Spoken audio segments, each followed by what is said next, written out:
अयोध्या में निर्माणाधीन राम मंदिर की प्राण प्रतिष्ठा 22 जनवरी को होनी है, जिसमें प्रधानमंत्री नरेंद्र मोदी भी शामिल होंगे। इस कार्यक्रम को लेकर पूरी दुनिया की नज़र टिकी हुई है। राम मंदिर की प्राण प्रतिष्ठा के बारे में विदेशी मीडिया क्या लिख रहा है, आइए आपको हम बताते हैं। कई प्रमुख विदेशी अखबारों और पत्रिकाओं ने इस कार्यक्रम पर टिप्पणी की है। वाशिंगटन पोस्ट ने लिखा है कि उत्तर भारत के शहर अयोध्या में भगवान राम मंदिर के उद्घाटन की जोरदार तैयारियां की जा रही हैं। अखबार लिखता है कि सोमवार को राम मंदिर के उद्घाटन के साथ ही हिंदू राष्ट्रवादियों का संकल्प पूरा हो जाएगा और माना जा रहा है कि अप्रैल या मई में होने वाले राष्ट्रीय चुनाव में वोटरों में इसकी अनुगूंज देखने को मिलेगी। अखबार ने लिखा है कि अयोध्या में कई टेंट शहर बसाए गए हैं और उनमें हजारों लोगों के रहने की व्यवस्था की गई है।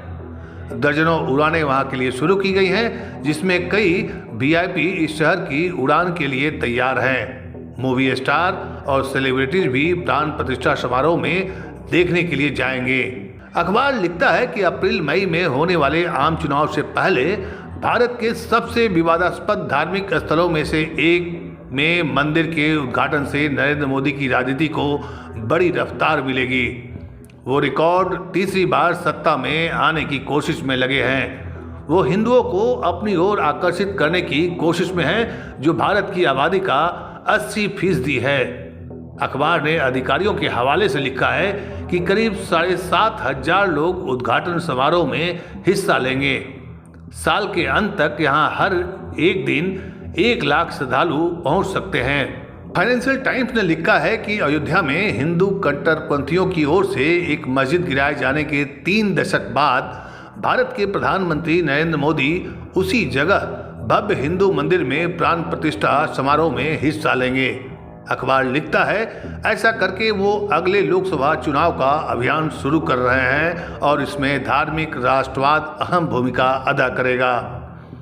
अखबार लिखता है कि उस मंदिर का निर्माण कार्य पूरा करने के लिए 4,500 श्रमिक दिन रात काम कर रहे हैं। अखबार ने लिखा है कि कई विश्लेषकों का कहना है कि एक बार बन जाने के बाद मंदिर इंदिरा गांधी के बाद भारत के सबसे ताकतवर नेता नरेंद्र मोदी मजबूत और अस्थायी विरासत हो जाएगा।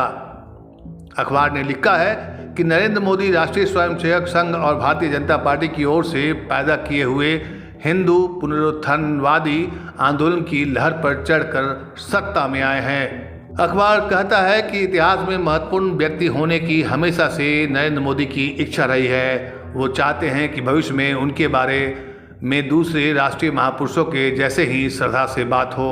द इकोनॉमिस्ट अखबार ने कहा है कि बीजेपी के चुनावी नारों से आगे की बात है। द इकोनॉमिस्ट ने अयोध्या में राम मंदिर की प्राण प्रतिष्ठा की तैयारियों पर टिप्पणी करते हुए लिखा है कि बीजेपी हिंदुत्व के आधार पर एक राष्ट्रीय पहचान बनाना चाहती है। पत्रिका लिखती है कि बीजेपी का कहना है कि हिंदूवाद को वर्षों तक मुस्लिम और ब्रिटिश हमलावरों ने दबाया है, इसलिए अयोध्या में जो कुछ हो रहा है वो बीजेपी के चुनावी नारों से कहीं आगे की बात है। हालांकि ये आयोजन गैर आधिकारिक तौर पर बीजेपी की चुनावी कैंपेनिंग ही होगा। पत्रिका ने लिखा है कि प्रधानमंत्री नरेंद्र मोदी ने इस दिन लोगों को दिवाली मनाने के लिए कहा है। हालांकि 80% हिंदुओं में बहुतों का मानना है कि अयोध्या में मंदिर का निर्माण कोई जीत नहीं है। इनमें 14% मुसलमान भी हैं। मोदी की तारीफ करने इसमें कई बॉलीवुड स्टार भी शामिल होंगे, लेकिन ज़्यादातर विपक्षी नेता और कई बड़े हिंदू संत इस आयोजन से दूर ही रहेंगे। नरेंद्र मोदी के विरोधियों का कहना है कि अयोध्या में मंदिर का निर्माण करना लोगों के बीच वैमनस्य को और बढ़ावा देगा।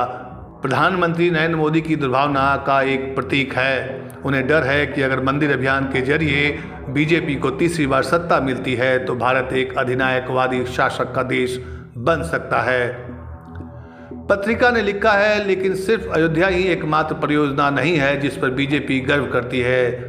वो लगभग 9.6 अरब डॉलर की परियोजना के जरिए अयोध्या के आसपास की अर्थव्यवस्था को रफ्तार देने का दावा करती है। इसे एक टूरिस्ट हॉट स्पॉट में बदलने का भी अभियान पूरे जोरों पर है। पत्रिका ने लिखा है कि प्रधानमंत्री अचानक इतने लोकप्रिय नहीं हुए हैं। बीजेपी ने एक सोची समझी रणनीति के तहत ये सुनिश्चित किया है कि मीडिया सिर्फ पॉजिटिव कवरेज पर ही ध्यान दे। पिछले साल जुलाई में एक सर्वे हुआ था जिसमें 82% मीडिया घरानों का मानना था कि उनके कर्मचारी बीजेपी का समर्थन करते हैं।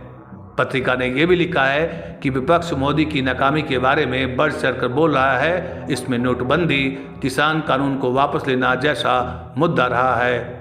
उनका कहना था कि मोदी ने किसानों की आय का दोगुना करने का वादा किया था। उन्होंने भारत को मैन्युफैक्चरिंग हब बनाने का भी वादा किया था, लेकिन ये पूरा नहीं हुआ। समाचार एजेंसी रॉयटर्स ने भी अयोध्या में राम मंदिर की प्राण प्रतिष्ठा पर एक विस्तृत रिपोर्ट छापी है।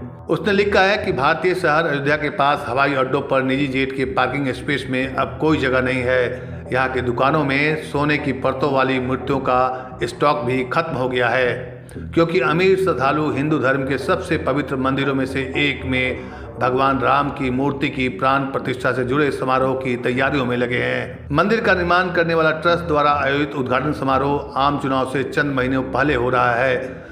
चुनाव बीजेपी के पाले में जाने की उम्मीद है। रॉयटर्स ने लिखा है कि भारतीय लग्जरी चार्टर सेवा क्लब वन एयर के सीईओ राजन मेहरा के मुताबिक इस कार्यक्रम में आमंत्रित होना एक स्टेटस सिंबल हो गया है। अधिकारियों का मानना है कि 22 जनवरी को कम से कम यहां 100 निजी विमान उतरेंगे, जिससे यहां विमान पार्किंग स्पेस पूरी तरह भर जाएगी। यहां से 4 घंटे दूरी पर स्थित शहर वाराणसी में भी पार्किंग स्लॉट भरे हुए हैं। गोरखपुर हवाई अड्डे में भी पार्किंग स्लॉट भरे मिलेंगे। गोरखपुर यहाँ से 3 घंटे की दूरी में है।